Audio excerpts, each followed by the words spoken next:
Hello, my name is Michelle Eaton. I'm Vice President of Public Affairs at the Ontario Chamber of Commerce. I'm so pleased to be joined here today on behalf of the Oakville Chamber of Commerce to speak with a couple of the candidates for the riding of Oakville. Today we're going to be having a conversation with the Liberal candidate, Alison Gohel, and the NDP candidate, Maeve McNaughton. So before I get started, I just want to say a big thanks and just much respect and admiration for all the work that the Oakville Chamber has done for their local community and their local businesses throughout the pandemic and beyond. You do incredible work, so if you haven't already joined the Chamber, you should. So to get things started, we're going to start off actually with yourself, Alison. First of all, we just want to get to know you both a little bit more. What inspired you to get into politics? What drives you? What are you hearing at the doors? Tell us about yourself. So first of all, thank you so much for having me today. It's really a pleasure to be here. My name is Alison Gohel, and I'm the Ontario Liberal candidate here in Oakville. I actually got involved many years ago when I was 8 years old. I grew up in Saskatchewan, and I actually got involved with Ralph Goodale's campaign in 1988. Ever since then, I was knocking on doors with my parents and have always resonated with Liberal values, and I always knew one day I wanted to run. The key turning point for me was in 2018 when Ford Nation took over the province and got elected at Queen's Park. Since then, I have seen how public policy can be a tremendous force for good, and when the right choices haven't been made for Ontario families, how it can be devastating for so many families. My family in particular has been impacted by the cuts not only to the education system, but also to the special needs that we have currently here in Ontario, and I am running to deliver what matters most to families. So I am running so that we can make sure our education system is the best it can be, that our healthcare system remains strong, that we build a more inclusive economy where no one is left behind, and that we protect our environment so our kids and our future generations can have a healthy planet. Awesome. Thanks so much, Alison. Nice to get to know you a bit more. Now, Maeve, how about you tell us a little bit more about yourself? Well, yeah, again, first I just want to start off by saying thank you so much for having us here today. The work that the Oakville Chamber of Commerce does is greatly appreciated. So my name is Maeve McNaughton. I am the MPP candidate for the Ontario NDP here for this provincial election this year. I got involved in politics quite recently, actually, because I'm still a university student. I have always been drawn to public policy and bettering the world around me. I have always been a vocal voice for people who need it. I see change that needs to be made, and I do whatever it takes to make it happen. I've always been that way since I was young, and I may not be from Oakville, I may not live here or have grown up here, but what I have come to notice in these past few months is that Oakville is a community like absolutely none other in Ontario. It is vibrant, it is connected, and I have been welcomed with open arms, and I am so thankful for those who have welcomed me here and sat down and talked with me about the issues in Oakville and how I can help make change that the residents of Oakville and Ontario need. Now, I put people at the core of everything I do. The core of me is helping people and making this a better province and a better Oakville for everyone, and I don't think my postal code changes that. I am excited and proud to represent the NDP in Oakville, and I'm excited to fight for the people of Oakville to make the changes that they need. Wait, great. Thank you so much. Nice to get to know you both a bit better. Maeve, I'm going to stick with you for the next question. So let's talk about your party's platform. What is it saying? What's your message to the folks in the riding of Oakville about it? Right, so the NDP's platform, a lot like myself and my values, is about putting people at the center of everything we do. The Ford government, the Conservative government, has been a lot about those 1%, the powerful voices. And what we're hearing from a lot of people at doors and on social media and just from voters in Oakville and all across Ontario is that they feel left behind, discarded, overlooked, and hopeless. And what the NDP government and Andrew Horwath are hoping to do is make every single person in Ontario feel heard, listened to, and know that they aren't alone, that we're here to help. And we hope that we can provide some of that help and that hope that the people of Oakville and Ontario need. Now, that means focusing on affordable housing because young people are giving up their dreams of ever owning a home, such as myself. Students who are overlooked in their classrooms need support. They need the education that our children deserve. Our healthcare system is crumbling. We need to make sure that hallway medicine is a thing of the past. We need to make sure that the atrocities committed in our long-term care homes never happen again. So the NDP's platform, as it always has been about the people. Thank you so much, Maeve. Now over to you, Alison. Thank you so much. So our theme for our platform is a place to grow. In French, for the French language community, un endroit pour s'épanouir. It's really about putting people first and making sure that we've learned the lessons over the past 2 years of the COVID pandemic and even prior to that. We need to make sure that we are helping our people and growing our best resource, which is our human resources. That starts with our education system. We need to make sure that we are putting in investments in our education system so our kids are getting the best possible education in Ontario. We also need to make sure that we're tackling the climate crisis and taking those challenges head on. We also need to make life more affordable, which is a huge crisis that is happening now in Ontario, and that does include housing, also with the cost of living nowadays that is actually skyrocketing and has skyrocketed under the Ford government. We also need to make sure that our healthcare system is properly funded and that we're growing it. And also, as Maeve said, that we're also helping the healthcare system and the long-term care situation so that the tragedies that happened through COVID-19 don't happen again. Our party is committed to ending profit and for-profit within the long-term care situation, which is also going to help our province tremendously. So again, we are hoping to put people first, and really we have a fully costed plan which lays out all of this so that we are helping this province move forward for everyone. Great, thank you both. Now let's get a little bit more granular. Let's talk about some of those local priorities for the riding of Oakville. So sticking with you now, Alison, what are you hearing? What are you fighting for locally? So I have had the pleasure over the past year to knock on thousands of doors and to speak with thousands of residents throughout the community. And for that I'm so grateful because I get to learn about what people's issues are, but also what their hopes and dreams are for our town of Oakville and also for the province of Ontario. And a lot of people in general have been talking about locally, helping our small businesses and making sure that our Lakeshore and our Kerr Street and all of our, small businesses throughout our community that are really the heart and the soul of our community are able to thrive. It's been a really, really difficult 2 years through the COVID pandemic where most of them did have to shut. We've lost, obviously, a lot of those businesses throughout this period. So we have put out a plan to make sure that those businesses are able to thrive and that they're getting the investments and the help needed so that they can actually continue and we have a vibrant community. Another issue that I've been hearing a lot about actually is the Kerr Street underpass. There is a lot of growth that's happening in that community. It's obviously the heart of our community as well, and the current government unfortunately has deferred that project, which is not only an issue for traffic within Oakville, but it's also a community safety issue. So locally I am saying that I am committed to making sure that we get that Kerr Street development and underpass started again as soon as possible, making sure that we are investing in our own communities.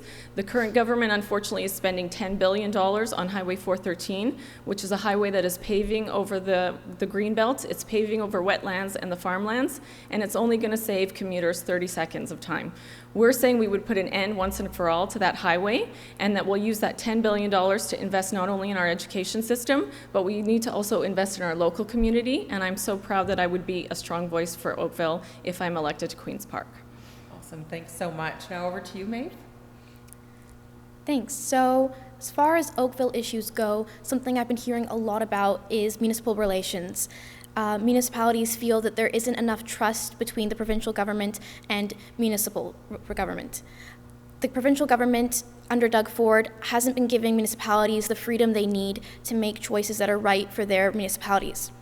As Andrea Horvath has said in her own talks and debates, she isn't an iron fist like Ford. She doesn't believe that every decision needs to be made by her or her government. She trusts municipalities and plans on working with them to make choices that are right for their people because nobody knows municipalities better than those who lead them. So under the NDP, We plan to give more trust to municipalities and work very closely with them in making choices that are right for their cities. Another thing is affordable housing and zoning in Oakville. There's been a lot of issues with Bronte Creek and the issue of high-rise buildings going in there. Now, the issue there is that the municipality isn't feeling heard when it comes to Bronte Creek and high-rises there. We plan on working very closely with municipalities in what works for them and what their people are telling them. We plan on giving more trust back to municipalities and letting them feel heard. We plan on making more affordable housing so that people in Oakville aren't stuck in cycles of poverty and cycles of rent, and so that they can actually afford homes one day. So working with municipalities, we hope to make solutions that allow people to own homes and rent homes affordably and build homes in ways that don't disrupt the natural beauty and green spaces that Oakville has. Thank you so much. And you've both certainly touched on some of the things that we've been hearing throughout this election in the media, whether it's affordability, small business, climate, healthcare, long-term care. So lots of things being discussed and a lot of priorities for Ontarians coming out of the pandemic into recovery. So we're just going to switch the channel. I'm staying with you now, Maeve. We're going to be talking about, because we know that the pandemic, it caused a lot of issues for various sectors across Ontario. Can you speak to specific recommendations your party is recommending to support businesses, either small or big? What's the plan going forward if you guys were to be elected? Well, the NDP plans on supporting a tax rebate for local small businesses. So this would give $1,000 in tax rebate to people who staycation, who spend their money on local small businesses. Because over the pandemic, the Ford government, the Conservative government, has shown small businesses time and time again that they are not a priority. While big box stores like Walmart were allowed to stay open during the pandemic, small businesses were forced to close their doors, leaving families without income. The NDP knows that small businesses are the true essential businesses of this province and of Oakville, and we plan on introducing and supporting tax rebates that will encourage people, incentivize people to keep their money and economy within their community. Thanks so much, Maeve. Over to you, Alison. Yeah, so same thing. I've had the pleasure of speaking with so many small businesses here in Oakville, and I think the main message, the key message that I've been hearing over the past year or two is really that small businesses need our help, and they need our help now. So we are planning on eliminating corporate income taxes for all the small businesses who have been hurting during the pandemic for the next 2 years. We're also helping them in investing in growing entrepreneurship in Ontario and making sure that they have access to funds that they need right away so that they can remain open. We really want to make sure that we are supporting our small business community because, again, they are the heart and the soul of our town here in Oakville and of our communities. So those are two of the ways that we are helping. Obviously, what we learned throughout the pandemic as well is that e-commerce was a big issue as well. We will also be helping small businesses to digitalize so they can take advantage of e-commerce as well, which will also help our local communities. Okay, thank you both. That's great. And certainly we've seen a lot of, actually throughout the pandemic, a lot of small businesses pivot getting online, and some have even started new businesses. So e-commerce is definitely something that I think a lot of them are looking at. Alison, sticking with you, the issue of affordability continues to be something that comes up in news reports. It's a key concern for voters right now. Could you let us know how your party plans to address affordability for Ontarians and for the riding of Oakville? Sure, definitely. So we have a great plan actually that's going to make life so much more affordable for so many people in Oakville. First of all, the child care deal. We're thankful that the Ford government finally decided to sign on with the federal government over the child care deal. As a working woman myself, I know how difficult it has been for so many women over the past couple of years with school closures to make sure that we are getting back into the workforce. And I'm happy to say that we will make the child care deal retroactive if we form government, which would be an increase in $2,750 per child if we form government to make sure that we're not penalizing parents for those delays from the Ford government. Groceries are obviously a big issue as well. Currently, there's no HST if you buy your regular groceries, but any prepared foods, there is HST.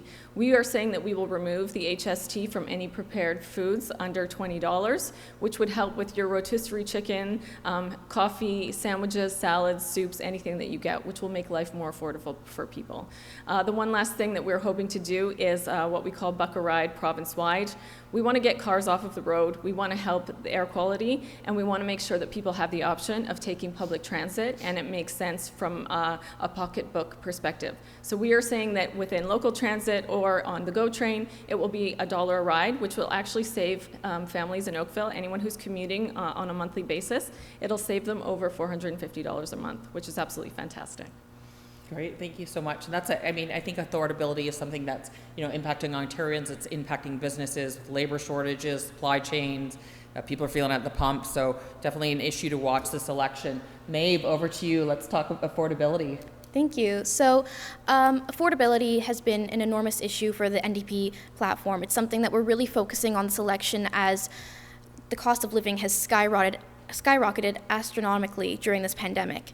Now, the Ford government hasn't done much in a way of increasing affordability for everyday Ontario people. He's really interested in protecting the pockets and lining the pockets of the 1% and the powerful voices within his government. So one way that the NDP really plans on targeting the affordability crisis is by targeting the housing crisis. So we plan on doing that by increasing access to homes, by building more homes, and introducing Housing Ontario, which will build thousands of new homes over the next few years.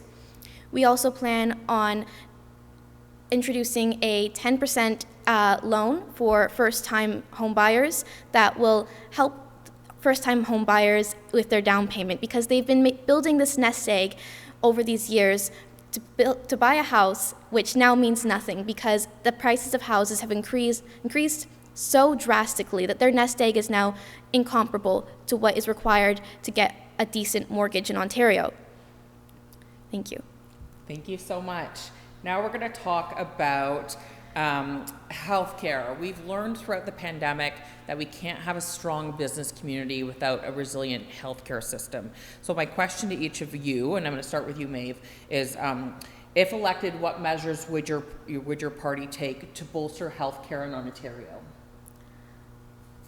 Thank you. So the treatment of healthcare workers has been sad, to say the least, over the past few years during the pandemic. The pandemic has really given us an opportunity to shine a light on the cracks in our healthcare system that were fostered by the treatment of the healthcare system under the Liberal government and then worsened and ignored under the Conservative government. Now, what we plan to do is, first of all, reduce this cruel treatment of our healthcare heroes, which Ford calls them, because he rewarded them with he rewarded their healthcare heroism by introducing and implementing Bill 124, which introduces a wage cap of 1%, which is under the rate of inflation for public sector workers, including our healthcare heroes. We plan on immediately repealing this bill, which eliminates this 1% wage cap on our healthcare workers. This will hopefully give them the respect that they deserve to provide quality care to people in our healthcare system. We also plan on completely eliminating hallway medicine, which is a system that was facilitated and fostered by the Liberal government by hiring PSWs and nurses and paying them respectful wages that they earned. Thank you very much, Maeve. Alison? Thank you. So I agree 100%. Healthcare is a huge priority, and it's something that I hear about time and time again when I'm at the door speaking with people. We are also going to repeal Bill 124, which has put a cap on wages for public health workers, which is actually contributing a lot to the burnout that we're seeing right now, time and time again. I actually spoke with a nurse yesterday when I was knocking on her door. She had a brain injury a few years ago, and she's been on ODSP for the last few months. Unfortunately, because it's been a few years since she was actually practicing nursing, she can't go back to work because she needs to upgrade. She needs to go back to university. She needs to take more courses so that she can go back into nursing and work at the hospitals. This really, in my opinion, doesn't make any sense. We have a healthcare shortage right now. We need people to be helping, the healthcare system and making sure that they have and that people have the care that they need. And really, it's about making things more organized and making those smart investments and working with people and our partners to make sure that our healthcare system is getting back on track. Obviously, long-term care is also a big issue for us as well. Again, we are committing to ending profit in the long-term care so that we can learn from the tragedies that happen under COVID-19. But really what that means is not just beds that the Ford government is proposing. People really do need care. We need more public support workers, and we need more healthcare workers. And we are ready to work and come up with plans as in our plan and as in our platform to make sure that we are taking this challenge head on, and so that we're not having the backlogs that we're seeing right now within the healthcare system, so people can get the care that they need urgently. Thanks so much, Alison. Maeve, I'm going to go back to you now. Now, there's a couple things that have been brought up throughout our conversation. So the pandemic, its impacts on people, on business, and then labor shortages. So if you could maybe either speak to both, but how does your party plan to address labor shortages, or how does your party plan to ensure that we're prepared for future crises that impact us, like the pandemic? So we've seen this with SARS, we've seen this with other outbreaks. Yeah, so we've seen that the pandemic really affects every sector of life here in Ontario. It's hard to just target one and tell you how we're going to prepare for a pandemic for just one. But we really do plan on strengthening our economy, strengthening our healthcare system, strengthening our education system, so that we are prepared for if a crisis hits. Now, one way we plan on doing that is, of course, strengthening our healthcare system, which the Liberals had 15 years to do, and we didn't see a strengthening of our healthcare system. We saw cuts to our healthcare system. And then during a pandemic, we saw further cuts by the Ford government to our healthcare system rather than strengthening it. We plan on, again, repealing Bill 124 and introducing thousands of PSWs and healthcare workers. We also plan on eliminating for-profit long-term care, which means that our seniors will have safe places to live should they need long-term care if another crisis hits. We also plan on increasing supports to at-home care, meaning we won't need as many people living in long-term care, and our seniors, our grandfathers, our grandmothers, our mothers and fathers can stay home where they want to be for longer. As far as our educational system goes, this is a place that was sorely overlooked during the pandemic, and somewhere that we know supports need to be drastically increased. During the pandemic, teachers were run away from schools because they weren't being paid enough. There were layoffs because more and more cuts were made. The Liberals left a backlog of repairs needed to schools, so our schools are almost unusable in some regions. Schools were closed. We need to repeal Bill 124, which gives our teachers and education workers a decent wage. We need to increase supports and increase staffing in schools.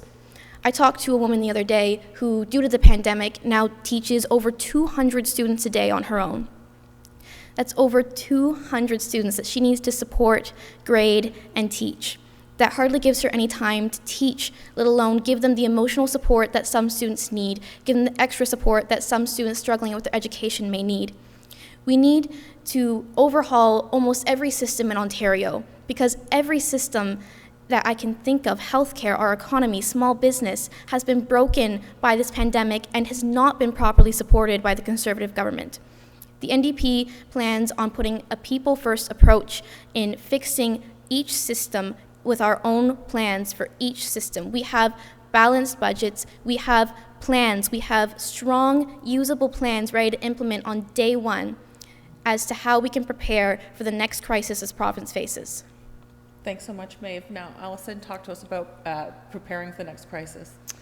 Yeah, so unlike the NDP, our plan is fully costed, and it's the result of 4 years of work and consultations. We launched the biggest consultation process called Take the Mic throughout Ontario, throughout our party's history, and we had tens of thousands of people saying their comments, putting in their great ideas, and telling us what they wanted to see on Ontario. And I'm extremely proud of the plan that we have, A Place to Grow, which is actually talking about all of these major issues that we are confronting today.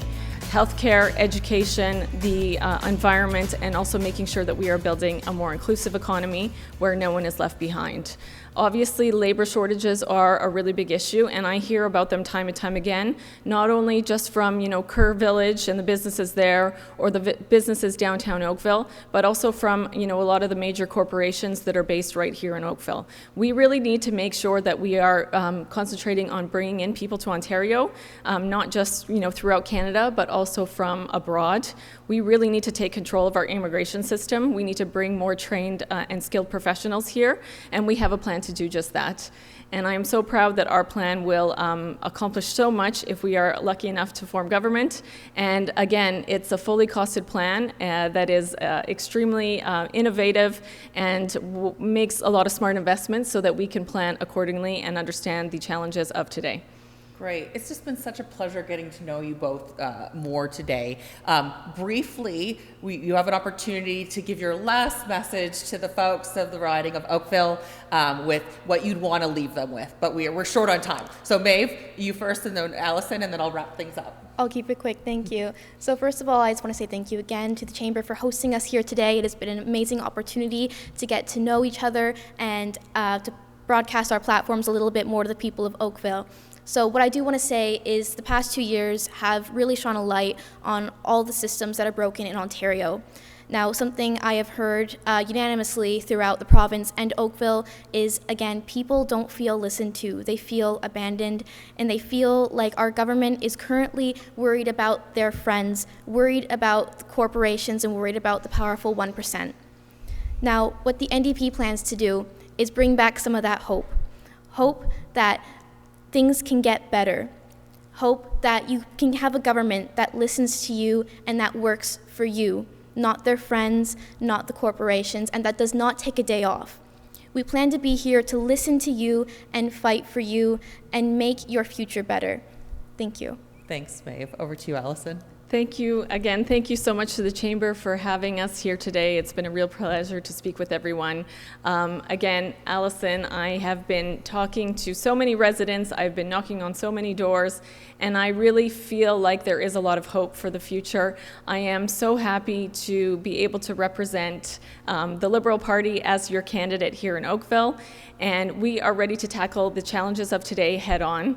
I am so pleased to be able to be here today, and just to make sure that people understand that the Ontario Liberal Party has a great plan that will provide us with all the solutions that we need to make sure that we are protecting our environment, that our education system is the best it can be. I have 2 young children who are in public education here in Ontario, and I really, really know that we can build a better future for them and for all of the children here in Ontario. Our healthcare system, I've been meeting with so many seniors and so many people who are concerned with that. So please know that we do have a plan so that we can help our healthcare system and also building an economy where no one is left behind. Thank you so much.